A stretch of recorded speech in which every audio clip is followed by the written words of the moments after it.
Hey, welcome back to the show. It's Field Goals Podcast. I am Dan Viens as we wrap up January and get set to wrap up the NFL season. Just 2 more weeks left now that we have put Championship Sunday in the books. We're going to talk a little bit about that today. We're going to talk some defense mostly today. That seems to be what's foremost on everybody's mind. Of course, there's the Geno Smith question. We're not going to get into that today. We're going to talk defense for the most part, defensive scheme, defensive players. How are the Seahawks going to get better on that side of the ball? And what are some of the things we saw this weekend from some of the teams that played that might give an indication of the direction that the Seahawks might need to go? And who better to talk about with that than Griffin Sturgeon of the Seattle Overload podcast that he does with Matty Brown. Great show. If you haven't listened to it, hopefully after today you will. They get into X's and O's, have a very, very unique perspective on how they view the game. Griffin, thanks for joining me on the show. Hey, thanks for having me. Glad to be here. I know you joined, you talked to Dana early in the season. You guys talked offense at the time for the most part. But right now, I think we can all agree that let's just set the quarterback issue aside for a moment. Let's talk about the other side of the ball. And specifically, first, I want to get your thoughts on what you saw this weekend from the 4 teams that played in the championship games. And specifically what you saw from those teams, if you gleaned any kind of common trait or characteristic of those teams that contributed to them all being there, and specifically how that relates to where the Seahawks are and kind of how far they are away from getting there themselves. Sure. I mean, I think I saw what everyone else saw, which is just an absurd concentration of talent. I mean, it's crazy. Like the 49ers, they're a titan on defense, and we just saw the Eagles run all over them, right? So I mean, that speaks to how much talent the Eagles have, right? In the AFC the AFC Championship game, Chris Jones just he might have delivered Kansas City, the Super Bowl himself, with how he played. I mean, one of his best games ever, and he is as good as you can get without being Aaron Donald, really. So I mean, it's scheme counts for a lot, team cohesion, balance counts for a lot, but you need dudes in the right places to make a difference. And that's, if Seattle's missing one thing in particular, it's the top end talent, the very top. So that's where they have to improve the most, I'd say. Well, let's talk about that because that has been the debate throughout the year. There's been a lot of talk of scheme, and scheme is a concept that it's hard for some fans to wrap their heads around. And that's kind of one of the reasons I wanted to bring you on here, because you're really well versed in the X's and O's. But let me start with this, because we're going to get into scheme, the changes they made, and the changes we saw throughout the year. It was very fluid. Sure. But how much can talent make up for? How much scheme weakness or coaching deficiencies can you cover up for with just pure talent? Sure. Well, I think so. For this year's the 2022 Seahawks, there are 2 conversations. It's what the floor talent, what the talent floor is, and then what the talent ceiling is, and then from there, what can you realistically expect out of the coaching staff? I think we all agree that the talent ceiling is not there. So even if, say, whatever that mark is, say the coaching staff did 100% what they needed to do, the talent of the team is such that it still wouldn't push them into, top whatever ranking you want, 5, 10, whatever, even above average. That said, I think there's enough talent of like complementary pieces, the pieces that need to be there to support an extra, all pro player or 2, and then maybe an additional Pro Bowler, fringe Pro Bowler, to where that they still could have been an average defense this year. That's what I feel. And, at times that kind of, at times they looked even better than that, then at times they looked way worse. So however bad it was, and however good or bad they truly intrinsically are, they were much better, I feel, talent wise, than the results we were getting on the field. And that makes I feel like you kind of have to point to coaching there. But I still see lots of cause for hope there as well, heading into next year. After all, I mean, Clint Hurt was a rookie play caller. Sean Desai, who has lots of experience, but he only has 1 year of play calling under his belt. And Carl Scott, awesome assistant that they that they brought in, but he himself is on the younger side. So it's, this is a group that's going to have to grow no matter what happened this year anyway. And that's something I found really fascinating. Just following you on Twitter throughout the years, there were times that you came to the defense of some of the players that were on the field, and that maybe fans were just too quick to blame it all on talent. But we're talking margin for error here, aren't we? When you don't have those game wrecking players, you almost have to be perfect week in, week out. Right. Yeah. And I mean, a lot of the issues that we saw, I mean, in some cases I felt like, maybe the wrong player is catching heat for something. Maybe it's another player. At times it's kind of like blaming any one individual kind of misses the point, I feel, because it's like, you can only defend with what you're being asked to do. But then other times, absolutely, superficially at least, it's an execution problem. But if you feel like there's a better call or a better collection of scheme that exists to put that player in a better situation, it can still point back to coaching. Now that's not to absolve the players of all blame there, but it's just to say that there's like a balancing act that's going on there. And at times I thought Clint Hurt and everyone else nailed it, like completely, like this is exactly what they need to be. And then we see them kind of, at least from what I can tell. And then you start to see them like roll it back a little bit, and to the in favor of some other stuff that they're trying to make work. And like I still saw the thought process, what they're trying to be, but it's just, is this working out in the aggregate the way that you want it to? And ultimately it didn't. So interesting. You bring up two things there that I want to touch on. First of all, then, when you felt like they were nailing it, in your words, and really dialed into how they should be operating the scheme, when was that, and what were they doing specifically? Well, it was that first Cardinals game, like week 6, they had like a month stretch where they were just dominating, and it didn't matter what the offense was doing. And yeah, we can, you can inject some of like, opponent strength into it if you want, but I mean, the Giants weren't slouches. The Chargers weren't slouches. The Cardinals, divisional opponent, they still have Kyler Murray back there, even though he's struggling. He can still throw a touchdown at any point, right? So it's not like they were facing bottom 5 offenses, right? And they utterly dominated them. Now, was that a true demonstration of how good they really were at that point, or could be? I mean, during that stretch, they were like the 3rd ranked defense. So I'm not saying that they had the potential to be the 3rd best defense in the league, but I mean, I think it demonstrated that they could be significantly, canyons better than they were the first 5 weeks. But so what were they doing during that stretch? Well, so there was this whole talk over the offseason about how they're switching to a 3-4. And my thing was, you can't switch to something that you already are, because starting in 2020, it's when they kind of eschewed their 4-3 under over fronts, and they started playing more bear, which is the type of 3-4 front they run. And Pete Carroll's always had that package in his defense. It's just been like auxiliary, like a complement, like maybe a few snaps a game. Sometimes you don't see it for stretches. But so in 2020, they started basing out of this completely. Ken Norton Jr. did, like it was their main front. In fact, they used bear or some 3-4-esque front more than I think any single team in the league did in both 2020 and 2021.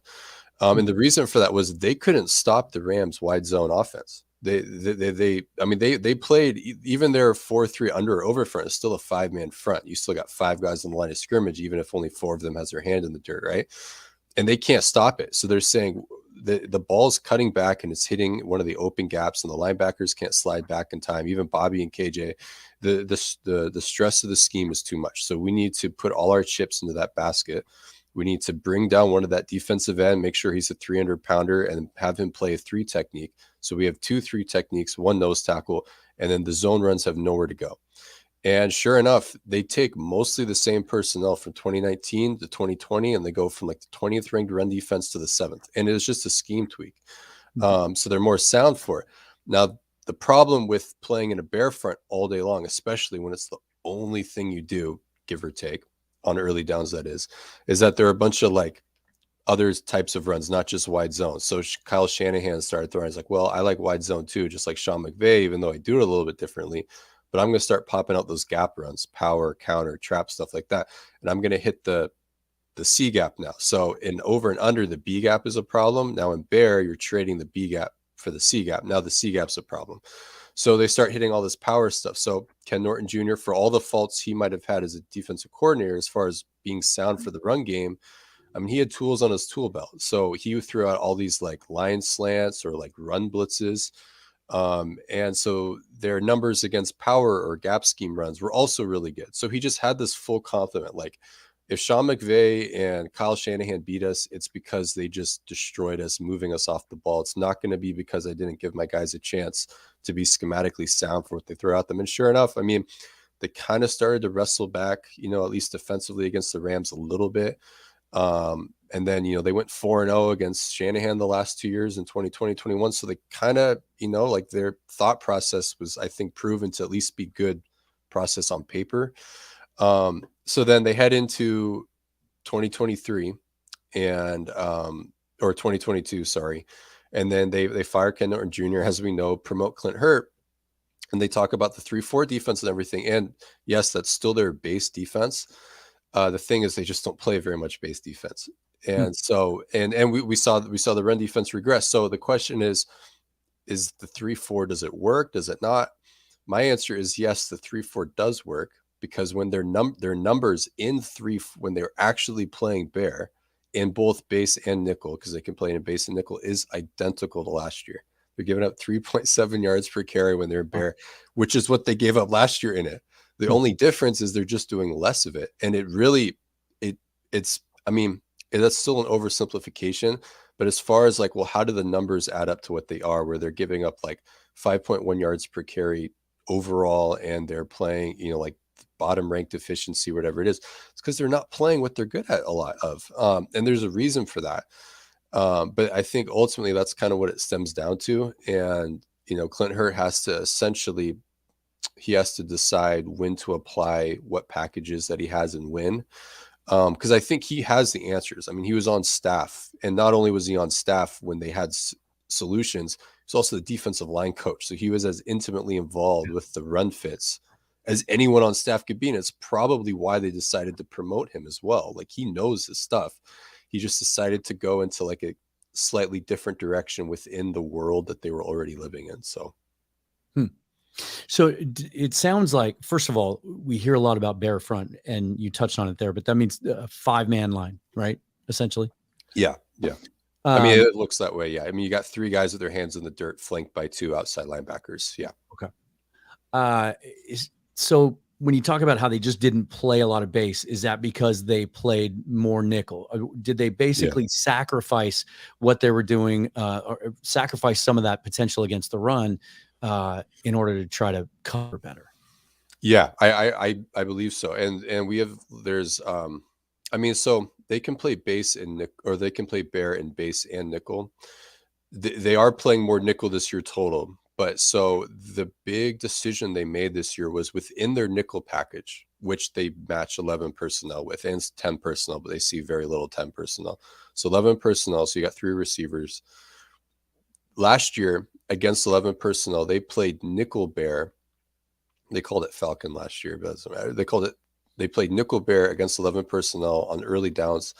I think I looked it up 42% of the time.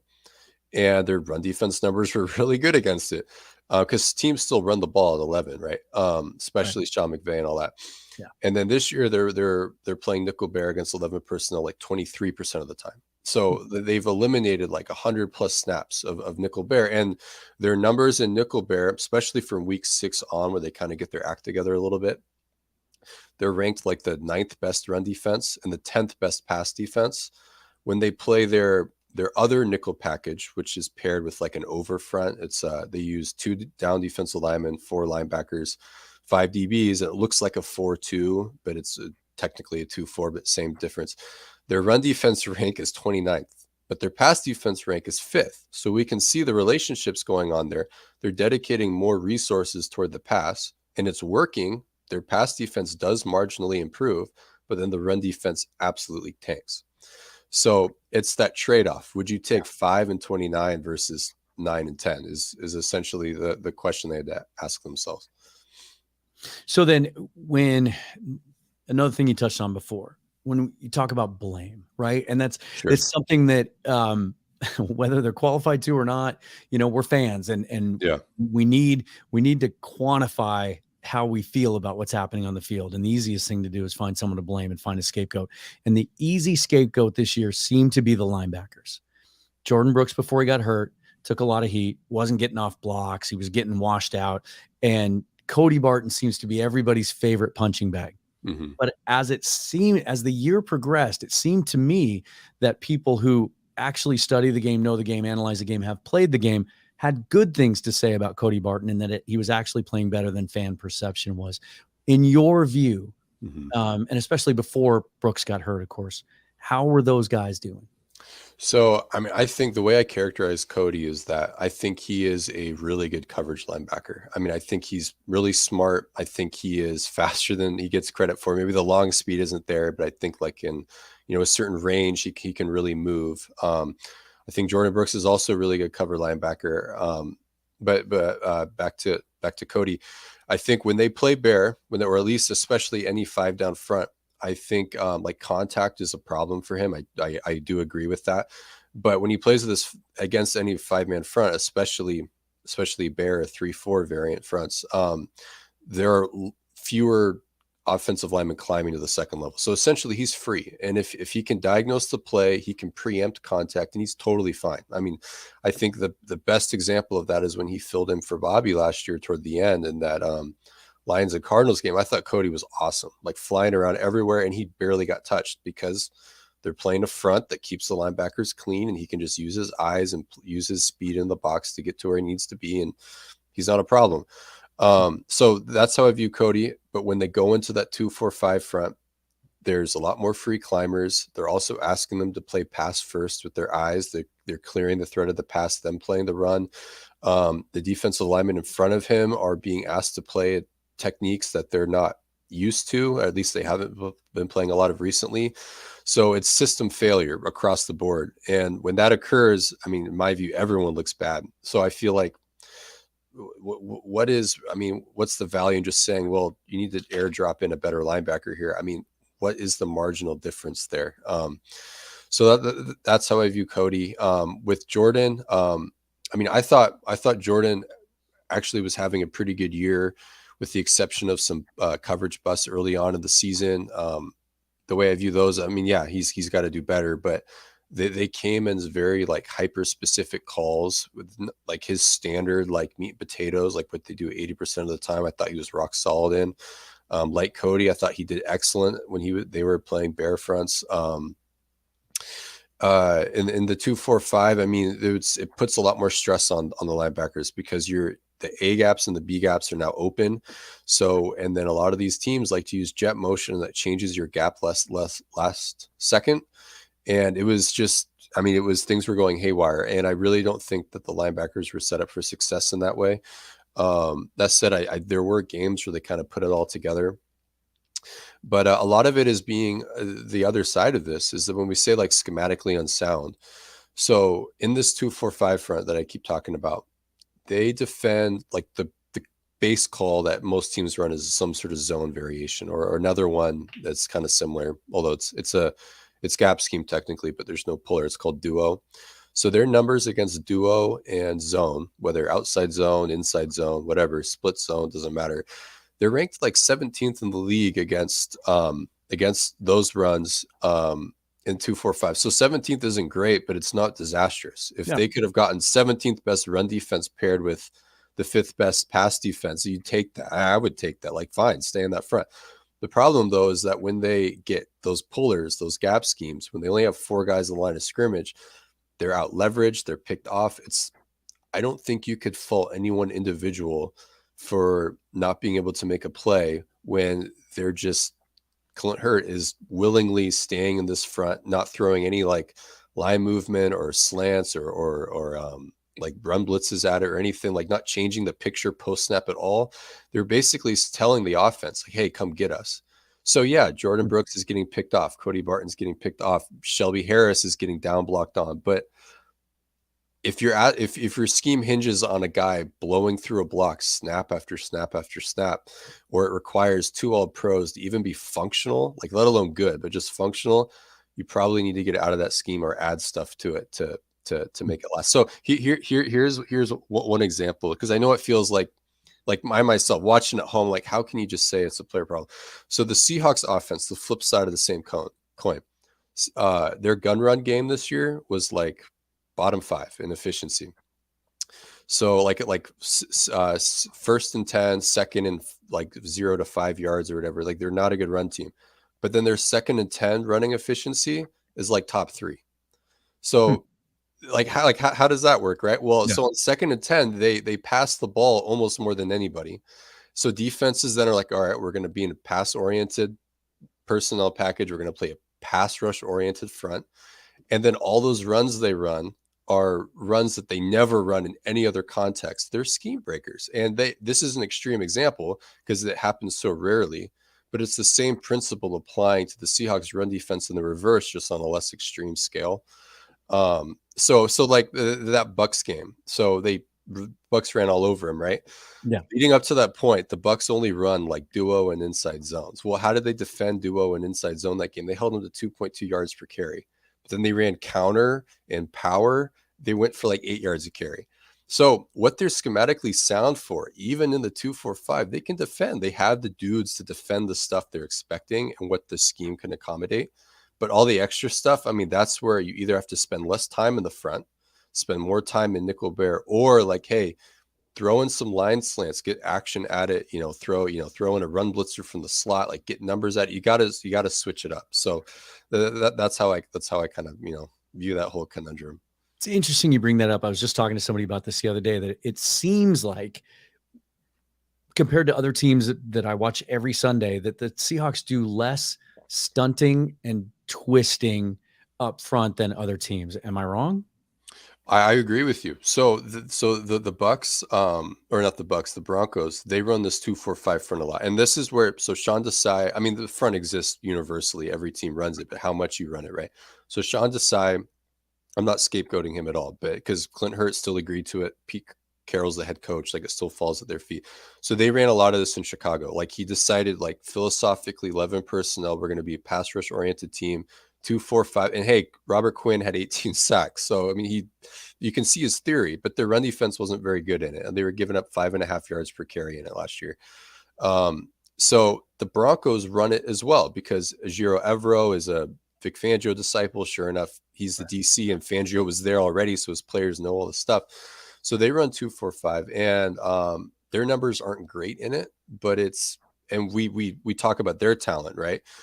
Their numbers aren't great in it either, but it's better than Seattle's. I mean, they're giving up like 4.5 yards per carry in this front. When they play Bear, they're giving up like 3.5. So it's a hard front to work at, but they just spend less time in it. But when they are in it, yes, they are better than the Seahawks. And why? Well, they run a lot of not just pass stunts, but run-oriented stunts. They're changing the math post-snap. They're changing the picture stuff. I mean, Evero's throwing the book at teams. It's really impressive. And they kind of sustained injuries as well throughout the year. So yeah, I agree with you. I mean, they're very static right now, and they are really running what I felt like we were seeing in the preseason. And I remember watching the preseason, like, well, either one, it's preseason and none of this is going to translate 1-to-1, or if this is how they want to build out of, surely they have more calls that they're just banking. They're not going to put out there. They're not going to put all their stuff out on preseason tape, right? But it's as though they just applied their preseason install for the whole season. So it's bizarre, and that's why the early returns were so horrid. And then when they tweaked the scheme, kind of got back to some of the run scheme that they had in 2021, coupled with the new secondary, that, credit to the coaching staff, got up to speed really fast, more or less. Yeah. That's why the results were so staggeringly better during that middle month of the year. And then why did it turn the other way when it did? Yeah. Well, so, hey, it goes back to that Bucks game. That's week 10, right? That's right after the bye, right after their 9th game of the season. So the Bucks, they only do what they do up to that point. And then Byron Leftwich completely 180s his whole philosophical scheme, everything. Like, and it was a one-time game plan. He didn't repeat that later on in the season. It was like he just saved it coming out of the bye week. So yeah, so they're thinking, okay, well, we just dominated the past 4 teams. We even did better in our 2-4-5 nickel front. So all this team does is they run gun inside zone, and we see some duo and under center, some wide zone. So we don't need to, when they go into gun, we're just going to be nickel over front. We don't need to be nickel bear team, because to their point, if they did what they always do, they were holding them to 2.2 yards per carry. The problem is when they switch it up and throw those breakers at you, they don't have all those calls in their back pocket for that week, like Ken Norton Jr. might have, again, for all his faults. They can't like correct the ship right away. So they're just stuck. But so then why do they not return to it? I wish I knew. I mean, so like I asked that question out of pure like innocent ignorance. Like, well, why not just do the stuff you're good at? It's never that simple, but sometimes it feels that way, right? The only answers I can think of is that like Ryan Neal was getting banged up, and Jonathan Abrams was having to play a lot. Tease Tabor was having to play a lot. What they ask of the safeties, even if when it's not complicated, it's hard. When it's not hard, it's complicated. And you're getting guys off the street to come in, and the 2-4-5 it's very simple as far as the breadth of things you can ask them. And the coverages that pair with the 2-4-5 are slightly different than the coverages that you pair with nickel bear, which looks like 3-3-5 personnel.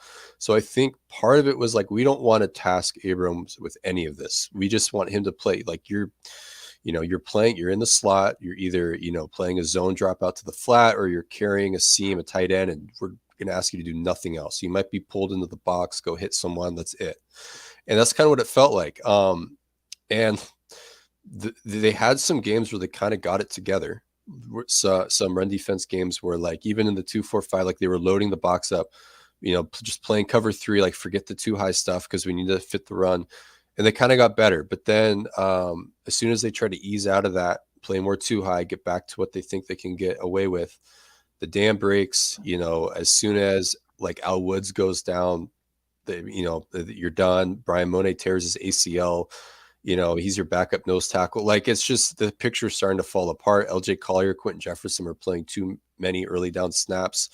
So I feel like it was just kind of them trying to react to their run defense being so poor. And that meant we need to simplify things. We need to just load the box up. And I think they thought they could be more versatile in coverage with a loaded box, playing 2-4-5 as opposed to playing with a loaded box with 3-3-5 nickel bear. So I think it was just a confluence of factors. And even if it worked, that the final month and a half or 2 months of the season worked better than it did, I still don't think there's any chance that would be what they try to be this offseason and training camp coming up, because it's just not what, that's not what the Fangio tree does. It was more like a response to other factors. Do you think that, when you go back to week 1, do you think that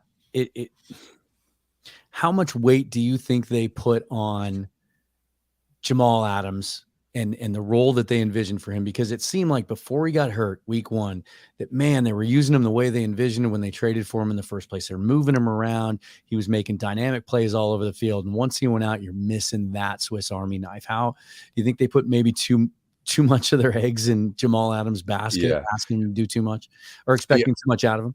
I mean, so I like point blank, I absolutely think they attached and hinged a lot of their scheme, like the breadth of calls they can throw out there to this guy, Jamal Adams, right? So he goes down, it's like, well, there goes that package. But then I think his absence was compounded by the fact that Ryan Neal was also out for the first 5-6 weeks. So he was Jamal's understudy, not only his understudy, but he was part of the 3 safety package that they were going to use too. So you're losing 2/3 of your safety group that you're planning to use. So I think that's definitely an impact. And then the other side of it is, like, Ugo Amadi had strengths and weaknesses, but without even getting into that, Kobe Bryant was their nickel, and that only had become a thing like 3 weeks into preseason, not even training camp, but preseason. So whoever made that decision and whoever drove it, like, they knew what they were signing up for. Like, we can't make it work with Ugo. We really like Kobe, but this is a project by definition. So, and we're doing this like up to the last minute here. So we're signing ourselves up for some early struggles, and also limiting what we can call, because we don't want to put too much on this guy, because he's a rookie and he's playing a position he's never played before. That shows the trust they have in the long-term picture there, right? But at the same time, it's like the early returns coupled with Jamal being out and then Neal being out, and then Sidney Jones and Artie Burns not even being able to play at all in August because of the concussions they sustained. It's like, you lost DJ Reed. It's they had 7 guys that played significant snaps in the secondary in 2021. And after the first quarter of week 1, they had 1 guy standing, and that was Quandre Diggs. And he himself is coming off an injury. So, I mean, it's no wonder the pass defense suffered the first 5 weeks, right? But hey, I'm just having Josh Jones flashbacks. Yeah. And like, to his credit, like, he was put in situations he wasn't even practicing, right? It's like, oh, I have to do Neal's job doing Jamal's job now. Okay. Like, I thought I was just going to be a package player. So yeah, it was a perfect storm the first month or so. And then, the coaching staff was trying to be something that they couldn't be yet. So yeah. All right. So let's talk about what's next because one of my favorite exercises is trying to take things that Pete Carroll says and read between the lines and parse what he's actually saying, because he's usually not very forthcoming, although I feel like he's starting to become a little bit more transparent than he's ever been in some ways. And then we also got to hear from John Schneider this week, and he's famous for not giving us much either. Right. But there are often times where we can look back and think, oh, hey, he was kind of hinting at this before. Right. What have you been able to gather? What's your gut about which direction we're going to proceed forward now, scheme-wise, based on how the year finished, what it looked like on the field, and also some of the things that Pete and John have talked about in the last couple of weeks? Yeah, I think schematically the answer for Pete is really clear, and he's kind of already answered it, and that was the scheme tweaks they made around week 6, where against 11 personnel, like, we're going to cut our 2-4-5 usage in half and replace it with nickel bear. And then from there, the additional side of it is reintroduce some of those line movement calls, like fire zones, where they're rushing 5, playing zone behind it. Even though it's scheme pressure, it's really a run blitz more than a pass blitz, but it can double. So I think his thing as well, we go back to what we did that middle month, and then with the benefit of a full off season, we can build out of that. And no one better to coach it than Clint Hurt, because again, he's coached it himself before the previous season. And then Sean Desai and Carl Scott, can keep making magic with, their fledgling secondary, who's going to get a year older. And then, who knows what happens at safety, but they can hold down the fort there. So I feel like schematically that's how Pete thinks. Like the good news is that what they did last year and what they did in 2021 exist in the same world, and it doesn't require substantial movements. It's just kind of living in different sections of your playbook a little differently. So it's really convenient for them to make the tweaks they need. They're not like, they don't have to twist the knife with guys to make it happen. It's like really like path of least resistance really for them to do that. So let's talk about guys. Yeah. Because Pete has been, that's an area that I think he's been as forthcoming and brutally honest as something we're not used to, where he's come out and been adamant about how this is where I think the 49ers are. This is where the top teams in the league are. And this is where we lack the personnel to compete with them. And specifically, he mostly talks about up front on both sides of the ball, but particularly on defense. Sure. And what I saw this weekend was bigger physical defensive lines kind of ruling the day. It would seem to me when I look at the Seahawks roster that one area that they seem to have some depth in is that 3-4 outside linebacker type. Mm-hmm. Uchenna Nwosu was a revelation this year as a free agent signing. We saw Darrell Taylor kind of have a resurgence in the second half after a disappointing start. We saw some good stuff out of Boye Mafe later in the year. We haven't even seen what Tyreek Smith can do. Alton Robinson was hurt. They have bodies there. Yeah. It seems like, and this seems to echo what Pete's talking about, they need some bigger guys up front. Is that your feeling?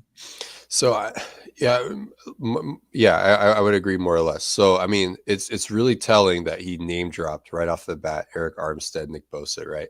Right. No, I mean, yeah, like you said, Nick Bosa, if he played in this scheme, he'd be an outside linebacker, not a 4-3 defensive end. But their best pass rusher is Uchenna Nwosu, as we all know, and he is a really good player, but he's kind of the fringe Pro Bowler type. if you want to have a ferocious 4-man rush and Uchenna Nwosu's on your team, he needs to be your, second or third best pass rusher on the team, really. If you want to have a fire breathing, like the Eagles front or the 49ers front, you follow what I'm saying there. So like they need, in my mind, they need an elite 3-down blue chip defensive lineman / outside linebacker. And I personally don't care if it's outside linebacker or the interior, just whoever is available, you have to snag. And then from there, they can make another, I think they can make like another complementary move somewhere along the lines of perhaps another Nwosu. I don't know if that will come via existing players out in the league, free agency or trade, or if it means the draft. But ideally, they can acquire 2. Now they do have so much draft capital. I wouldn't be afraid of like maybe flipping one of your day 2 picks for one of these edge rushers around the league or interior rushers around the league and see what's possible there, because there are some exciting options, guys that like aren't the first or even second rung of pass rushers, but that third or fourth rung where those guys are still getting 8+ sacks a year, Right. So yeah, I mean, they got to add guys. As far as like run defense goes, I mean, again, like my mind goes back to when they play the fronts they're meant for, they're actually pretty dang good. Like I think Poona Ford, Shelby Harris, Al Woods are a good group, at least in terms of like, if they were supporting a Chris Jones, you may not have a single complaint about the defensive line. Like, hey, I'll take Poona Ford as, your third best defense. I'll take Al, you know what I'm saying? But the problem now is Al Woods is 36. He's about to be a year older. Poona Ford is a restricted free agent of some kind. Monet's out of the picture, unfortunately. Shelby Harris has a cap hit they're not going to pay. You might cut him and bring him back. But now they might just have, like you said, a body issue in the middle. They may not have guys rostered now. Yeah. So they have to tap into their usual reservoirs where they look at undrafted free agents, day 3 guys in the draft, the veteran minimum contract defensive tackles, right? Tony McDaniel, Reuben, even Woods when they originally got him. But yeah, they need to add that blue chip player, because in my mind they have the supporting cast. They just don't have the lead yet. To use a dumb metaphor. But yeah, so I mean, yeah, if you airdrop in, some guys in this draft that we like and give them a year, we might be feeling pretty good about the D-line. So when you talk about down in the dirt, interior defensive lineman in a 3-4 scheme, we still hear the term nose tackle being used, but what do the other guys look like? Because this is where I need to be educated on this, because in my head I'm thinking what we lack are those long, bigger framed defensive end types that stand up sometimes but can put their hand in the ground too, that are more 6'5", 6'6", 275, 280. Now you are talking about an Eric Armstead type to pair with more of a stout nose guy. Is there only room for it sounds like what you're saying is maybe there's only 2 of those guys at a time on the field, and the rest of them can be the more angular, longer, more twitchy type players. So, I mean, so Seattle's interior right now, like 1st and 10, you got all your starters out there. This past year, it's Al Woods playing nose tackle, and then Poona Ford as your defensive end playing 3 technique most of the time, and Shelby Harris playing 3 technique most of the time. Occasionally 4-eye, where you're the inside shoulder of the tackle. Occasionally 4 technique, where you're head up on the offensive tackle. And if you just looked at those guys, I mean, you might look at Poona Ford if you didn't have any context and think, is he even an NFL player because he's so diminutive? But I mean, he makes it work, right? And then Shelby Harris is kind of more like run-of-the-mill 3 technique looking, like you'd think he would exist in the 4-down front. But I mean, the way they coach 3-4 these days, it really is more, one gap principles, more for the ends. So really, when you're talking 3-4 ends, you're really talking just classic defensive tackle. And if you're good, you can kind of make it work in any scheme. Now, you can still have preferences. I mean, if they were running an old school 3-4 front, you'd want Al Woods in the middle, flanked by 2 Red Bryants.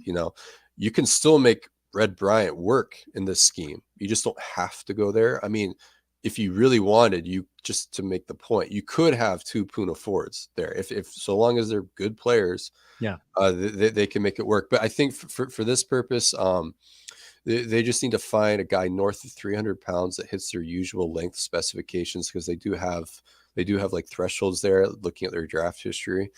And you just got to get players. And if they're good enough, they'll make it work, whether they got to play 3, 4, 4, even the occasional 5 technique outside shoulder, like Puna Ford did this year, although not spectacularly. That was kind of what Pete was talking about, right? But like He Red got Bryant called. did. That's one guy he Yeah. did call out. He flat out said he was playing out of position. Yeah.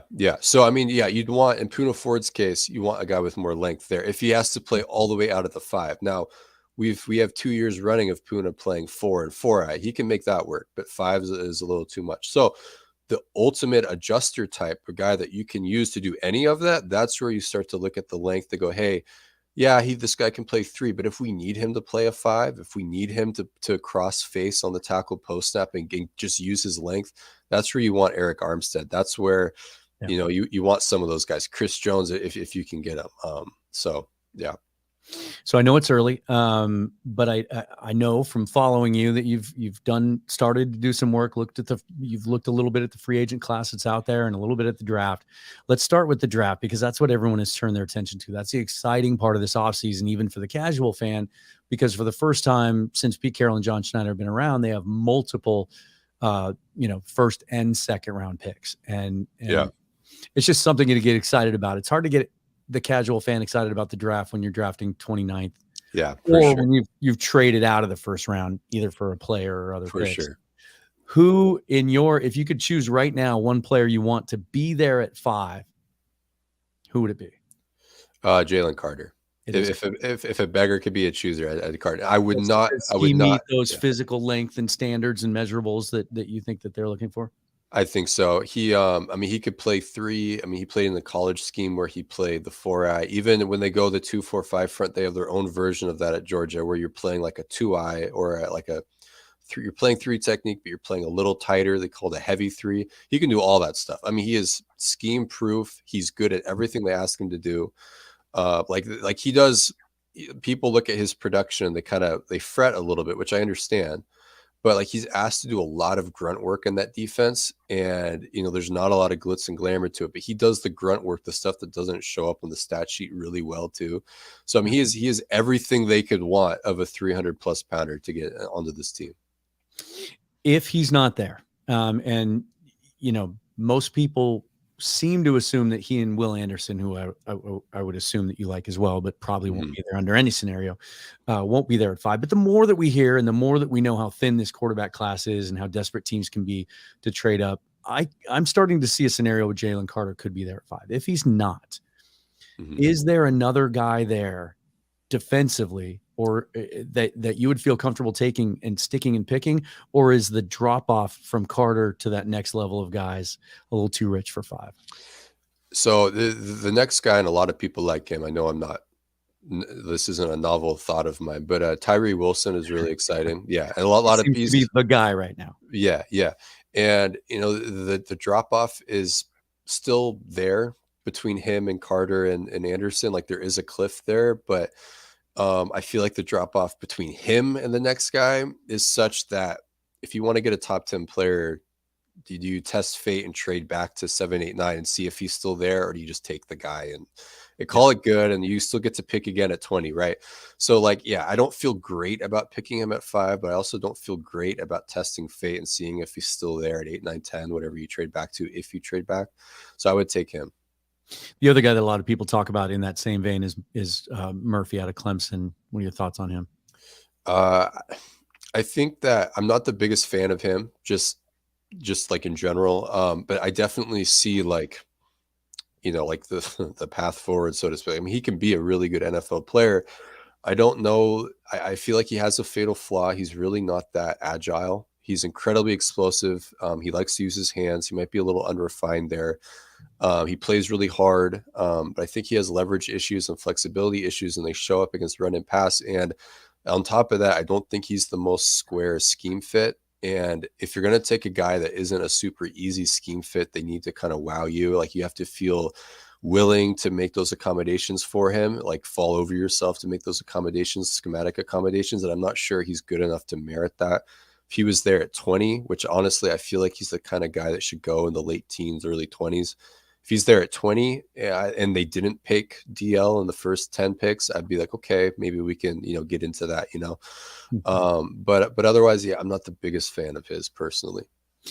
It seems like the reason he's kind of moved into the consensus top 10 in most of these mocks is the assumption is he's going to test really well, that athletically at his size, he's going to get a lot of teams interested. When I put on the tape and watch him, I just don't see anything dynamic out of him at all. Yeah. I mean, not that can't be coached or taught. He just doesn't seem to have, a lot in the toolbox. He just kind of relies on his strength and his physical ability. But I certainly don't see a guy that I would want to take in the top 10 there. I agree with you. Yeah. Just to put it this way, like he'll probably have a really good 10-yard split, probably have a decent 40. The broad jump, the vertical jumps will be there, but Jalen Carter's 3-cone might be better than his at a good 50 pounds heavier, 60 pounds heavier. So, wow. Yeah. And he's so young too. Carter is. Jeez. Yeah. Let me ask you this, because the other guy that is really intriguing to me because he seems to fit those physical parameters that you talk about. And when you talk about an Armstead or a DeForest Buckner, some of those bigger, longer interior defensive linemen, is the one guy that the evaluations seem to be all over the place on is Brian Brzee. And physically, he seems to fit that exact mold you're talking about, but there's some real questions about his production on the field. Have you been able to spend much time watching him at all? I have, and I feel like he's a tough eval because he has all those traits. Like, I mean, for a guy of his stature, he's going to have good jumps. He's going to have a good 3-cone. He's going to be really long. He plays hard. Like, so many defensive linemen get docked for effort. I feel like some of it's like these guys are 300 pounds. They get tired. I mean, he just goes hard, but I feel like he has a ways to go technique wise. And he'd be a guy that I would be ecstatic if they picked in the 20s, like kind of like a Malik McDowell kind of before things happened there, like kind of idea, kind of concept, right? Like, he's more talent that he knows what to do with, coach him up a little bit, but I don't think year one's going to be pretty for him. I think kind of like Murphy, I think he has some leverage issues. He doesn't really kind of play technique first. He's just kind of throwing himself at guys, which works against college 18, 19-year-olds sometimes. But I mean, he played in a tough conference, right? But right. I just don't. He's not a guy that excites me. It's another situation where if he's at 20 and they didn't go DL early, then I'd be like, with their first pick, I'd be okay. Take Brzee here. That's it's interesting that all those guys, to me, from that Clemson defense sort of fit that mold where it's like there's a lot of hype around Murphy and Brzee and Trenton Simpson even, but it's hard to find a lot of dynamic, game-changing type plays on tape. I agree. It's bizarre. Tell me this, regardless of pick selection, regardless of round, are there some guys that you've seen in the early stages of this offseason in the draft that when you watch him on tape, you think that's a guy that would fit what the Seahawks need and what they're trying to do? Yeah, there are some guys, especially guys that other people have like, hey, have you watched this guy yet? And check him out. I totally agree with what, they were saying about him. So I'll do like one guy who I think will probably go in the 3rd round because he's so small, Kalijah Cansey at Pittsburgh. I mean, how would he fit? That's the thing. Like he may only be able to exist on pass downs. Yeah. What's intriguing though about him is he's so agile and athletic, especially in like a 15 by 15 yard box. He might be able to be a stand-up edge on early downs. And I mean, think about how explosive he is. I mean, think about Brandon. 6 foot. He's 6 foot 270, 280 maybe, Yeah. Like what I see, translating what he is athletically in my very amateur view to the NFL as an edge outside linebacker, 2 guys come to mind who are similarly sized: Brandon Graham, Philadelphia Eagles, and Melvin Ingram. So, and then those are 2 guys, especially Ingram, that on 3rd down, they play inside standing up. Now, if that whole, can he play at edge in the NFL doesn't work, you can still trot him out and do a lot of cool things with him on 3rd down or 2nd and long, whatever. You get backed up on 1st down with the penalty. It's 1st and 15. Yeah, trot out your pass rush fronts, right? You could do fun things with him, but I think he gets especially interesting if you can play around with him a little bit, find ways to put him in base. He may not just defend the run well on the outside. You might be able to rush the passer on the outside. I mean, because they have some reps where he's like the looper on a stunt, where he's technically the contain rusher, but he starts in the B gap as a 3 technique or something, and he's bending that thing, and I'm like, this guy can move. He could really move. It's fun to watch. Yeah. So that's a guy. Another guy that comes to mind. He's another guy that he's kind of an odd fit, like Miles Murphy is, but I feel like he's good enough to where if he's there, like say in the early second round, I wouldn't hesitate. If they trade back from 20 even and he's there in the late 20s, I wouldn't hesitate. It's Lucas Van Ness out of Iowa. I mean, he's classic, he looks like a classic, 4-3 defensive end, just speed to power guy, just bullies you, just beats you up. The technique is coming along. He doesn't have any like major deficiency, like, he doesn't have a hand placement problem, or, he's not super unagile. He just isn't the most agile guy, right? But I mean, his speed to power is NFL caliber. I mean, tackles, if they're on their heels, he's going to bull them. He's going to bull rush them, and he's got counters to get off of it, relentless motor and all that stuff. So it would be, if they draft him, we're going to kind of have to bite our tongue a little bit, because we're going to see him drop every so often, because he's a 3-down player. That means you're going to have to see him drop every so often. Probably have to play outside linebacker, but on nickel, you can squeeze him down, have him play inside, rush the passer.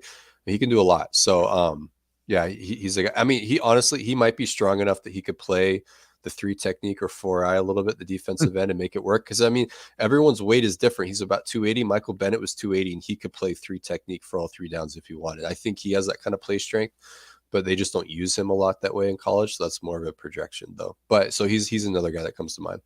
He's another one that's fun to watch, and he's one of my favorites to this point. And the interesting thing about him is he's literally never technically started a football game at Iowa, and that's crazy. They used him in a rotational role, and so it's hard to find tape.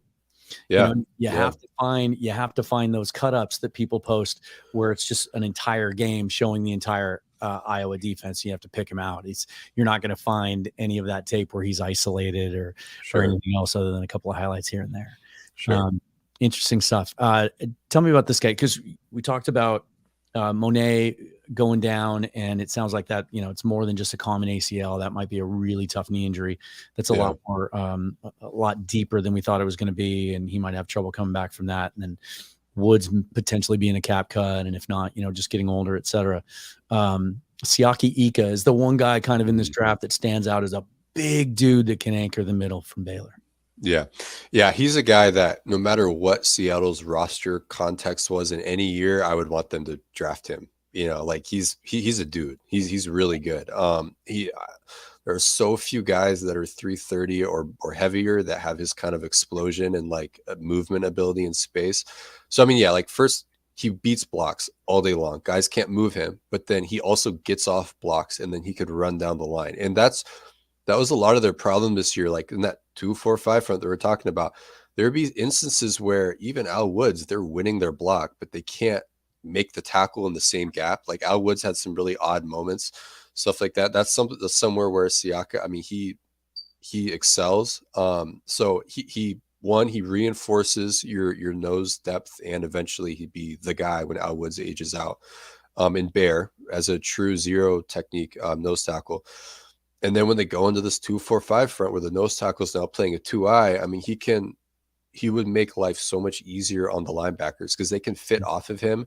They know they can make decisions knowing that he's not just going to win his gap, but he might make the play. So then therefore I get to do X, Y, and Z, as opposed to being a little more conservative when you're behind Puna Ford. He doesn't quite have the mass to play in that front as much as he did. In all the situations and context that he did. So Siaka would benefit them a lot. And also he can rush the passer a little bit. He may only be a 40% snap player, but in his snaps, he can still get after it. I mean, if you give him a one-on-one with the center, which is what Bear does, he's going to demolish the guy. I think a lot of the centers in this league really can't block very well. It might be the weakest position athletically. So I think he'd be a really good player, and he might be there. I mean, if they take him at 20, I wouldn't be crying, but he might be there with one of their early second round picks, and that'd be well worth it. Seems to be the range he's going. Tell me this. Let's talk about that 20th pick for just one more second, because I'm interested to get your thoughts on this. And this speaks to your confidence in the state of the secondary. We know we all love what Tariq Woolen did. You talked about Kobe Bryant and his transition to the slot. Trey Brown, once he came back healthy, really didn't get a lot of snaps out there. Mike Jackson was solid, but he's a restricted free agent or exclusive rights free agent, I think, this offseason. At 20, for all the mock drafts I've done and big boards I've looked at, it looks like that's where the run on corners is going to be at its thickest in the first round. And just the other day, Lance Zierlein said this is the best cornerback draft he's seen in a long time. And I know Seahawks fans will tell you until they're blue in the face that the Seahawks don't draft corners high. Yeah. But if John Schneider means what he said the other day, and it's truly best player available, and they're sitting there at 20, and there's a Joey Porter or a Christian Gonzalez or one of these other guys, would it make sense to you to add to that room? Yeah, I think it would, and they can take two different paths with it. So, I mean, like I thought Mike Jackson, for given his story, played admirably. He might even get better because he's so inexperienced and fairly young, but they probably could do better than him. Kobe Bryant, I mean, Pete Carroll is super serious about him as a nickel. I mean, in a perfect world, like if I was playing Madden with this team, I'd move Kobe back out to left corner and draft or find a slot corner. Let Kobe just be the perimeter corner that he was. He can in college probably be better than Mike Jackson. So, but that said, they can go two different paths with this. If there's a corner they really like, and maybe their propensity to focus corner early could come at the behest of Sean Desai and Carl Scott. They might have different desires or needs. Pete Carroll might want to oblige them. Carl Scott recently came from the college ranks. He knows these guys intimately. The part of the draw and getting Sean Desai was that we're going to make big moves here, so they might be willing to think outside of their box, right? The other side of it, though, is that Earl Thomas at Texas was a slot corner. And the whole thing about him becoming a full-time safety, that was a projection. That wasn't like he's a prototypical cover 3 deep safety. No, like he started off in the box playing in the slot. And then eventually it was like just an organic thing where he became the deep safety and Cam Chancellor came into the box, right? So if they're looking to just upgrade on Mike Jackson, then sure, look at some of those guys. But then where I think it gets really interesting, where if they're willing to put Kobe back outside, you can look at Brian Branch. Yep. Yeah, they can look at Brian Branch or even Christian Gonzalez, who has played a little bit in the slot. And so what you can do there is, in base defense, you could have Gonzalez be on the outside, and then you go into nickel, you kick him in like the Rams do with Ramsey, often, not always. And then you put Kobe back out at left corner. With Branch, he's a full-time slot. You're not going to put him outside, but he can do a lot of things that, I mean, the zone responsibilities, the man responsibilities, the run defense is awesome. You can blitz with him. You can draft him, put him in the slot, and then you let just Kobe be a full-time left corner. But then the way the Brian Branch theory is, depending on what happens with Jamal Adams' health / contract, Branch is also a legit safety too, much like Earl Thomas. So he can be your backup safety long-term option as well. And then you just go find another slot corner, down the road. Or you can play around with it. So I'm all for taking a DB at 20 if there's a guy they really like. And I don't think you're crazy at all for thinking they could go that direction, because they're in a new world now. And I think that extends to roster building. And also, they have never had this much draft capital in the first round before. At least it's been a long time. So they might be willing to make exceptions if they really like a guy. Yeah, Brian Branch is a guy that when mock draft season started, he was pretty much my go-to at 20, especially after watching how he performed in the semifinal. Yeah. Awesome player. What a dominant player he was there, and how he would fit with what they do. It just seems like a Seahawk. But man, it's all you have to do to get into a debate with somebody is throw that idea out there, because what you're going to get coming back is nope, got to go guard, got to go interior offensive line there, got to go defensive line, whatever. And to me, it's just take the best damn players at each spot and figure out a way to make them fit. Well, and one more thing I want to add to that, as far as like trying to get a beat on what they may or may not do, like John Schneider comes from the Ron Wolf tree, right, in Green Bay, and those guys draft DBs in the first 2 rounds all day long. So it's not like Schneider is opposed to it. It's just more like honoring, like, hey, Pete can get guys in the 3rd round and coach them up, and we can be okay at corner, if not better than that. Rarely does that bite them in the rear. Well, and that's always been that's something I have tried to convince people of, is the idea that just because they haven't done it before doesn't mean they're going to do it or not going to do it now. Yeah. Yeah. I mean, but we got to have They an just open haven't had the mind. opportunity really. They Yeah. haven't had to, Right. you Right. know? It's not that they Exactly. set out and decided, we're not going to draft corners above the 5th round. We're just not. Yeah. Yeah, Yeah, that's not an exactly. I mean, organizational philosophy. the reason why they couldn't draft a left tackle is because there are no left tackles at 28, 29. As soon as they get a 9th overall pick, Charles Cross, boom, So Yeah. They've had 2 top 10 picks and they've worked out pretty well. Yeah, I That agree. left tackle. Yeah, hey, there you go. All right, Griffin, man, I appreciate your time. I could talk to you for another hour. We'll have to bring you back later in the offseason. It won't be on the Field Goals show, but you and I will be in touch on what I'm doing next. And we'll, as we get closer to the draft, I want to get your thoughts on the other side of the ball too, because there's certainly some upgrades to be made there. And I love your thoughts on that as well. So tell everybody about your podcast that you guys do and where they can find it. Yeah, thank you. I do a podcast with Maddie F. Brown and Ty Dane Gonzalez called Seattle Overload. You can just type those words on Google or Twitter. You'll find it. We're on Odyssey on YouTube as well, so we're not hard to find if you're interested. Yeah, and we just talk. Seahawks, go over scheme. We'll be talking a lot about the upcoming draft and free agency and all that fun stuff. So. I'm glad you guys added Ty to that group because he just doesn't have enough podcasts to do. He's just not on enough shows, right? That he is a busy man. I'll tell you that.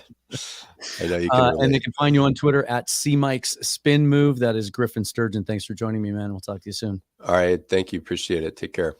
That is going to do it for me and this episode of Field Goals. We'll be back next week. Dana and I will get together again. And again, just a reminder that Field Goals will be coming to you through February, through at least the 28th of February under the Field Goals moniker. And then I'll have some updates soon about what I'm doing next, and Dana as well. So thanks for listening. You can follow me on Twitter at Seahawks Forever, and remember to subscribe to that podcast so you get notifications of new shows over the next month. Thanks for listening. Go Hawks. We'll talk to you soon.